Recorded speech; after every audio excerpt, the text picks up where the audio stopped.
You can't be serious, I said, staring at him like he'd just confessed to murder. He wouldn't look at me, just stood there, hands in his pockets, like a sulky teenager instead of a 37-year-old man about to become a father. I can't be there, he said. At the birth. I didn't tell her about you. Or the baby. I blinked. Once. Twice. My stomach tightened. Not from the contraction, but from the sheer weight of what he just said. Tell who? He exhaled slowly. My wife.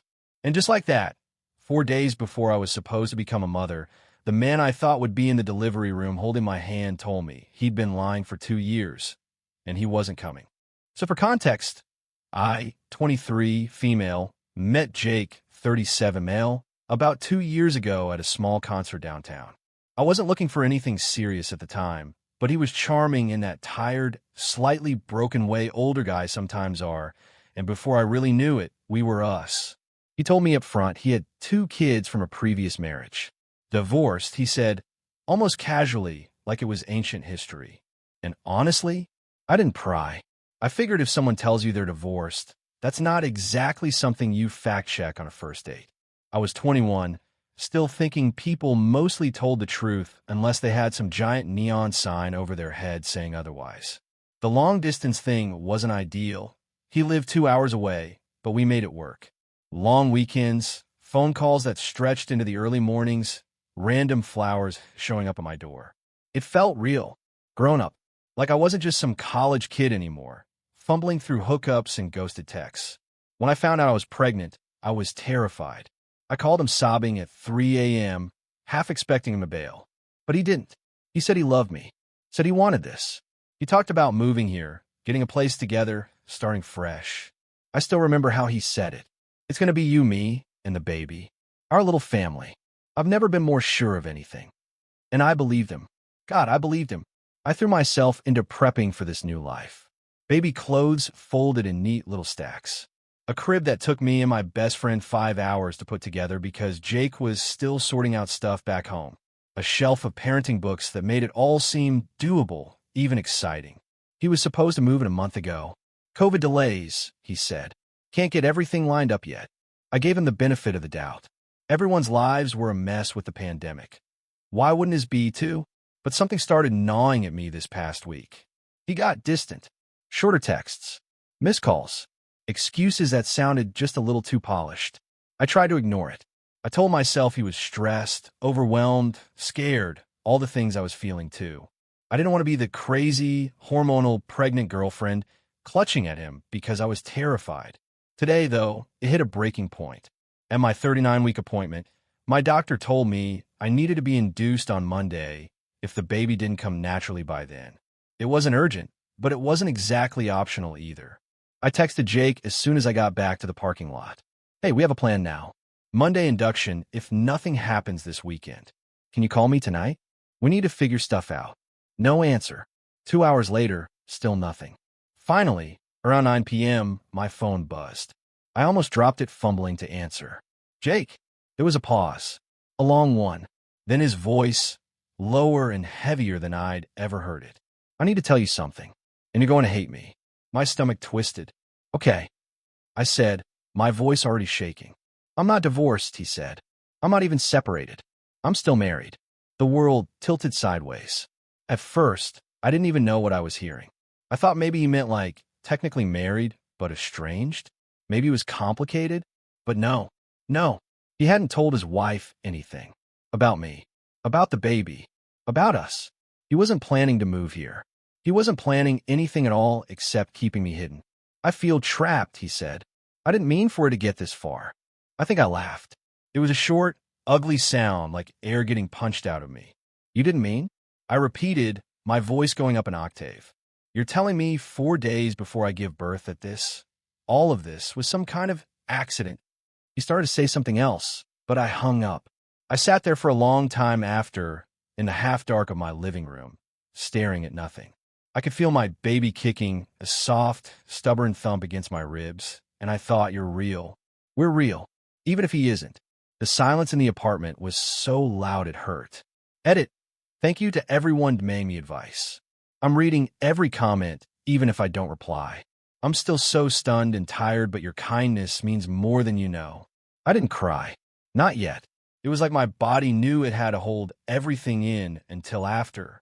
I picked up my phone again, opened the Notes app, and started typing a list. Call family lawyer. Check hospital policies, COVID restrictions. Pack extra snacks. Bring own car seat. Don't count on anyone else. Practical. Necessary. Safe. Nothing about Jake. Nothing about forgiveness. Just me and the tiny, stubborn life inside me. And somehow, even with the weight of it all crushing my chest, I still felt a flicker of something else. Resolve. He wasn't coming, but I was still here. We were still here. I didn't sleep that night. I tried. God knows I tried. I put on one of those stupid meditation apps, tucked a pillow under the massive weight of my stomach, and closed my eyes. But my brain wouldn't shut up. Every time I drifted close to sleep, it hit me again like a baseball bat to the chest. He's married. He lied for 2 years. He's not coming. I must have checked my phone 100 times. No texts. No missed calls. It was like he evaporated the second the truth came out, and honestly, that felt worse than if he'd stayed and argued. At least then he would have been something. Around 5 a.m., I gave up. I made myself toast, sat on the couch, and watched the sun drag itself over the horizon. It was Saturday. Baby day was Monday unless she decided otherwise. 48 hours to sit in this limbo. The next couple of days passed in a weird floaty haze, like I was half underwater, watching the world go by in slow motion. I packed and repacked my hospital bag 3 times. I cleaned the kitchen, then cleaned it again because a single crumb on the counter made me irrationally angry. I tried to call my mom, but she was 6 states away and already panicking about COVID travel restrictions. She cried. I cried. It was a mess. I kept thinking about the moment we told her I was pregnant, how she side-eyed the age gap but didn't say anything because I sounded so happy, how she sent me baby books in the mail and started knitting tiny booties even though she hadn't touched knitting needles in a decade. I hadn't even told her yet about Jake's betrayal. I couldn't. Not yet. Not while my voice still cracked every time I said his name out loud. Edit. For everyone asking, yes, I do have friends here. A couple at least. But it's hard because with COVID, nobody can come to the hospital with me except one designated person. And obviously, Jake was supposed to be that person. I'm trying to figure out if my best friend can come instead. She offered, bless her. Sunday evening rolled around and still no baby. I sat on the floor of what was supposed to be our nursery, mine now, I guess, and just stared at everything. The little onesies with the cheesy slogans. The elephant mobile spinning slowly above the crib. The frame print on the wall that said, "You are so loved." I started crying and couldn't stop. Big, gasping sobs that made my stomach tighten and my ribs hurt. I wasn't crying for Jake. I was crying for the life I thought I was building. For all the stupid dreams that now felt like smoke slipping through my fingers. Somewhere in the middle of that ugly, hiccuping cry, I felt another kick. Hard. Determined. I pressed my hand over the spot and whispered, I know, baby girl. I know. I'm still here. Maybe it wasn't the life I planned, but it was still a life. Still ours. Tomorrow, we were going to meet. And if Jake didn't want to show up for her, then screw him. I would. Monday morning felt surreal. I woke up before my alarm. The sky outside still a murky gray. My hospital bag sat by the door, packed and repacked so many times it probably had things I didn't even need anymore. A beat-up stuffed bunny peeked out of the top. A last-minute impulse buy from Target that I told myself would be your first friend. I stared at it for a long minute before finally grabbing my phone. No texts. No calls. Nothing from Jake. Not that I was expecting anything anymore, but you know how hope is. It clings, even when you don't want it to. I brushed my teeth on autopilot, tied my hair into a messy braid, and pulled on the softest hoodie I owned. Something about wearing my own clothes instead of a stiff hospital gown made me feel slightly less terrified. My best friend, Lauren, 24F, showed up right on time. She brought coffee, decaf for me, real for her, and this big, dopey grin that made my throat tighten. You ready to meet your tiny overlord? She asked, trying to keep it light. I laughed, but came out watery. Ready as I'll ever be. The drive to the hospital felt endless. Every red light, every bump in the road made me want to scream, just get there already. I kept one hand on my stomach the whole time, feeling her move, feeling her with me. I checked in, answered a million COVID screening questions, got my stupid wristband. Lauren wasn't allowed to come back with me right away. Hospital policy, but she squeezed my hand so hard it cracked my knuckles. "You've got this," she whispered. Inside, everything smelled like disinfectant and something metallic I couldn't quite place. The nurse was kind, explaining everything like I was made of glass. They hooked me up to monitors, started the Pitocin drip, told me it might take hours. Edit, to everyone who's messaged about their induction stories, thank you. Seriously, I was terrified it would be horror movie levels of awful, but it helped to know other people got through it. At first, it was fine. Boring even. I played Candy Crush, watched trash TV, tried to pretend everything was normal. Then the contractions kicked in. Hard. It felt like my spine was trying to fold in half. Like my whole body was tearing itself open from the inside out. I tried breathing exercises. I tried squeezing the life out of the bed rails. I tried not to scream every time a new contraction slammed into me like a freight train.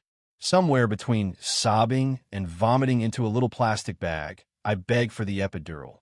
When it finally kicked in, I almost cried from relief. The world narrowed down to the steady blip of the baby's heartbeat on the monitor and the soft buzz of the fluorescent lights. Hours blurred together. At some point, Lauren was allowed in with me, masked up and looking a little green. She cracked stupid jokes, held my hand, helped me sip water through a straw like I was some ancient queen who couldn't hold her own cup. And then suddenly the room exploded with noise, nurses rushing around, the doctor appearing out of nowhere, someone saying, "It's time." I barely remember pushing. It felt like everything hurt and nothing hurt all at once. I remember Lauren shouting, "You're doing it!" and someone saying, "Almost there," and then a cry, high-pitched, furious, the most beautiful sound I had ever heard. They put her on my chest, and she was so small, so pink and squishy and perfect. She looked up at me, or maybe just blinked blindly, and my heart cracked wide open. "Hi, baby," I whispered, my voice shaking. "I'm your mom." And in that moment, it didn't matter that Jake wasn't there. It didn't matter that I was terrified, or that I felt like a complete and utter mess. She was here. She was mine. We were ours. Nothing else mattered. The days after birth were a blur. Not a soft, dreamy blur like in the movies. More like a fever dream you can't wake up from. Everything hurt. My body felt like it had been thrown off a cliff, then stapled back together with gauze and hope. My hormones were doing backflips. I'd cry because the toast was too cold, or because the baby yawned too cutely. There was no logic, just exhaustion and milk stains and the terrifying realization that this tiny human is entirely my responsibility now. And Jake, still radio silence. Part of me was relieved. The other part was furious. Not even a congrats, is she okay? Not a single word. It felt so deliberate. Like once the truth was out, I just ceased to exist in his carefully compartmentalized life. But it didn't matter, because she mattered more. I named her Nora. She had a tiny nose and this full head of dark hair that stuck up in every direction. She made these little grunty piglet noises when she slept. I couldn't stop staring at her. It wasn't all magic. She wouldn't latch at first, and I nearly lost it at 3 a.m. trying to feed her while sobbing in her baby blanket. But every time I felt like I was going to shatter, I looked down and saw her blinking up at me with those wide, brand new eyes, and I kept going. On Thursday, 4 days after the birth, my phone buzzed with a number I didn't recognize. I almost ignored it. I was elbow deep in a diaper blowout and running on 2 hours of sleep. But something made me answer. "Hello." Silence. Then a soft voice. "Hi, is this, are you the woman who had a baby with Jake?" My heart stopped. "Who's this?" "I'm his wife." I swear I forgot how to breathe for a second. She didn't sound angry. She didn't sound like anything really, just tired. Like someone who had been carrying a secret too heavy for too long. "I'm not calling to yell at you," she added quickly. I needed to talk to you. If that's okay." I didn't know what to say. My brain was trying to run in 10 directions at once. Turns out, he did tell her. A few days after I gave birth. I guess he figured she'd find out eventually, and, his words, not mine, want to get ahead of it. Barf. And I ended up talking for over an hour. She asked about the baby. She told me about their kids. Our kids' half-siblings, I guess. She said she'd had a gut feeling something was wrong for a while, but kept trying to be the good wife. She was kind. Too kind. I didn't deserve it. But she gave it anyway. At one point, I just started crying. Like full-on ugly, sobbing on speakerphone while bouncing Nora on my shoulder. And she said, "I'm sorry he did this to you. And I'm sorry he did it to me, too." That broke me. We made tentative plans to meet one day when the world wasn't in lockdown. Said we'd sit down, drink wine, or a whole bottle, and talk shit about the man who lied to us both. "I'm divorcing him," she said matter-of-factly, like she was telling me the weather. I told her I had a lawyer, too, that I was starting custody and child support proceedings, that I didn't want him involved unless he fought for it. And so far, he hadn't. She just said, "Good. That's good." After we hung up, I sat on the edge of the bed, holding Nora close, and whispered, "We don't need him." And for the first time since this nightmare started, I actually believed it. Edit. I've gotten a few messages asking how I could talk to the wife like that. And let me just say, when you've both been lied to, manipulated, and betrayed by the same man, there's a weird kind of solidarity that forms. She was never my enemy. He made sure of that. I used to think strength looked like a motivational quote on a gym wall, like someone standing tall with fire in their eyes and zero fear in their heart. But strength, it turns out, looked a lot more like me. Hair in a greasy bun, spit up on my shirt, rocking a screaming newborn with one arm while typing a lawyer's number into my phone with the other. It was messy. It was tired. But it was real. I had my first legal consultation on Zoom because, of course, COVID, and Nora started wailing exactly 2 minutes in. I apologized, flustered, and tried to bounce her back to calm, but the lawyer just smiled and said, "It's okay. Honestly, it happens more than you'd think." She walked me through the basics: establish paternity, file for custody, secure child support. I nodded along, pretending I understood every term, and scribbled frantic notes on a pad that also had formula schedules and a drawing of what might have been a duck. It felt empowering in a weird way, like reclaiming a little piece of control after everything had spiraled. Still, there were moments when the loneliness hit me in strange, quiet waves. Like when I sat on the edge of the bathtub at 2 a.m., Nora asleep in the sling against my chest, and wondered how I was going to afford daycare when my maternity leave ran out. Or when I watched another mom and dad at the park from the window, the way they took turns pushing the stroller, laughing like a team, and felt this sharp, sudden ache in my chest. I didn't want Jake, but I wanted the idea of him, the partner I thought I had, the life we were supposed to share. Grief is weird like that. It doesn't just mourn people. It mourns the version of yourself that believed in something. Still, every day got a little easier. Lauren came by twice a week with frozen meals and sarcastic pep talks. My mom sent a care package that included socks, nipple cream, and a handwritten letter that made me cry for 20 minutes. And Nora, my tiny storm of chaos, started smiling in her sleep. Little involuntary flickers that looked like dreams she hadn't earned yet. I lived for those. Sometimes I caught myself whispering to her while she dozed, telling her stories about how strong she was, how wanted, how I wouldn't let anyone ever make her feel small or hidden or second. I didn't have all the answers yet. My to-do list was a mile long. The future was this huge, blurry shape I hadn't figured out how to navigate.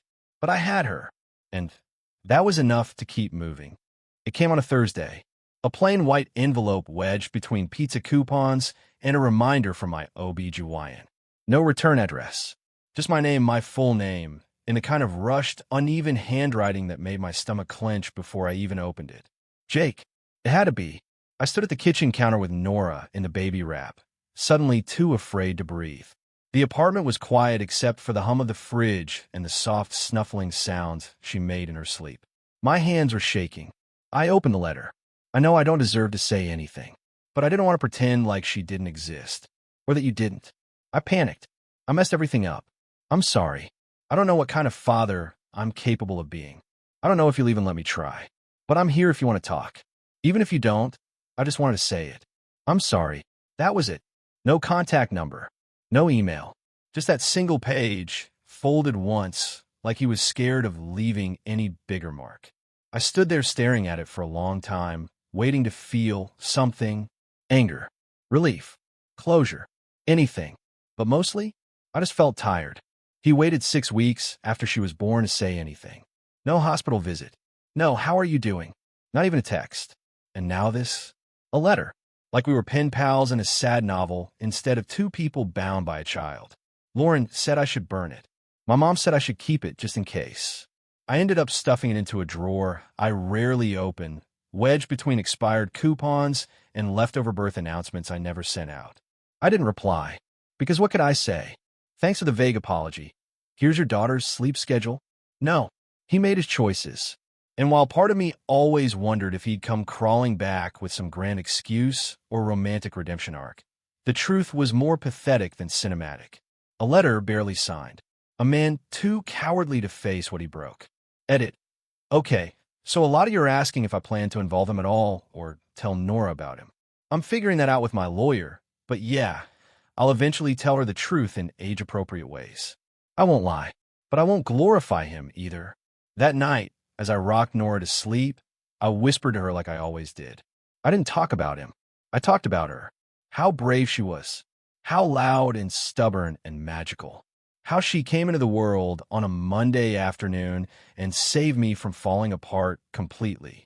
And how, no matter what that letter said, we were already enough. By the time Nora was 3 months old, we had our own rhythm.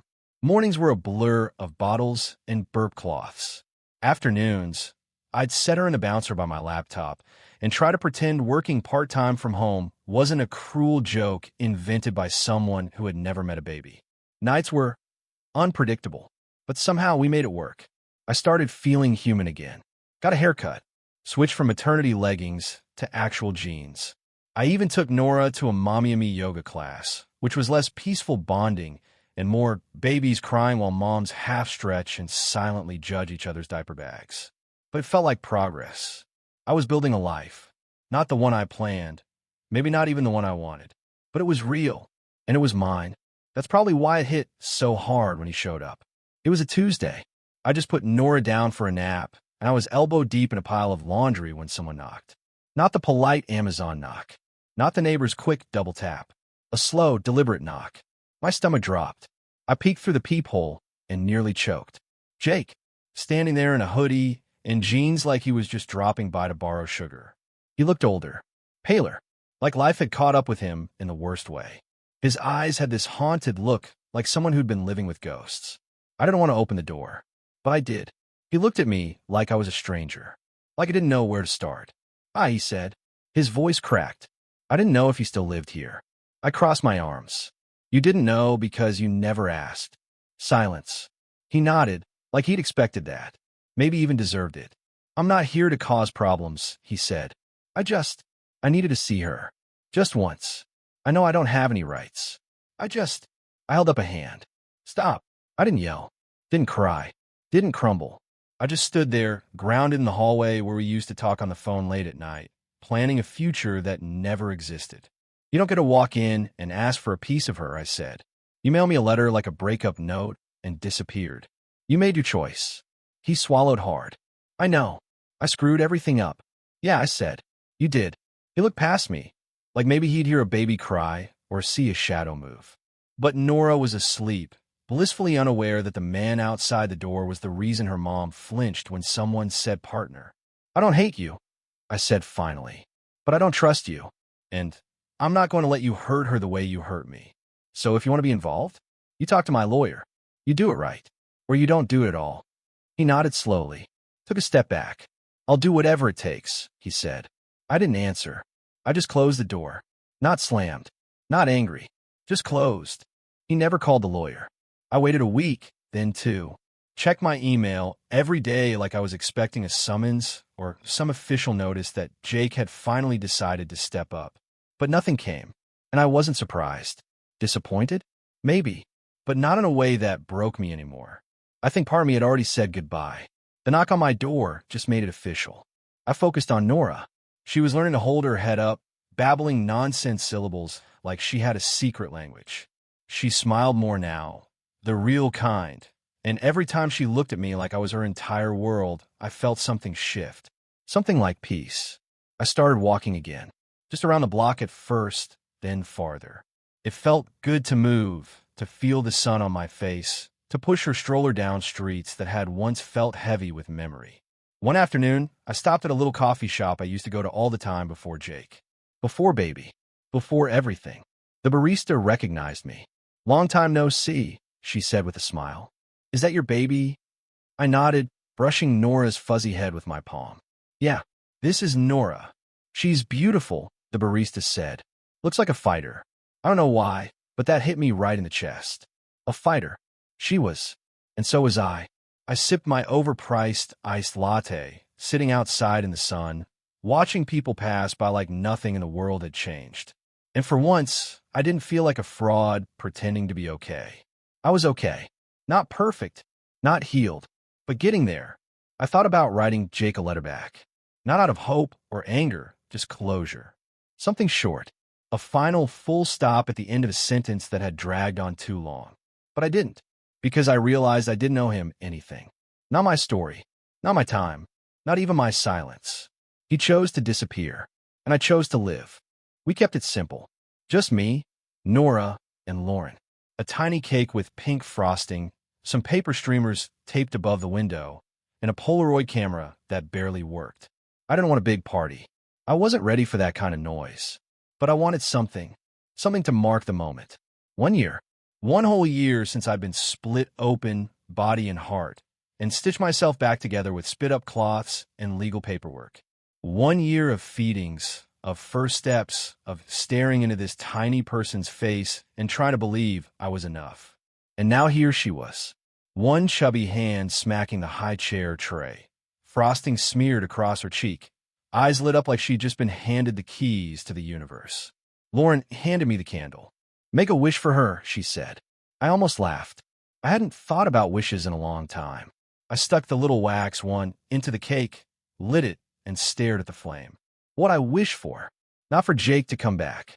That chapter was done. Sealed. Not for things to have been different. That kind of wishing always led to grief. So I closed my eyes and wished this. Let her always know she is loved. Let her always know she is wanted. Let her never doubt that she was my beginning, not my ending. I opened my eyes and blew out the candle. Nora squealed like I just performed a magic trick. Lauren clapped and snapped a blurry photo. I kept that photo on the fridge. And for the first time in forever, I didn't feel like a woman who'd been left behind. I felt like a mom. I didn't think about him much anymore. Not because I forgave him, not exactly. But because the space he used to take up in my mind had slowly been filled with other things. Preschool registration forms, bedtime stories, arguments over broccoli, tiny shoes lined up by the door. Nora was 4 now, all long limbs and stubborn opinions. She had my eyes, my laugh, and this unshakable belief that she could do anything, jump off the couch and fly, become a dinosaur doctor, wear 2 different socks, and still be fabulous. She asked about her dad sometimes. Not often. Just little questions that caught me off guard in the car or at bedtime. Why don't I have a dad like Emma does? Or, did my dad have brown hair like me? And every time, I gave her a version of the truth. Age-appropriate, honest, gentle. It wasn't ready to be a dad, but you have a whole village who loves you. And she did. Lauren was Andy Lowe.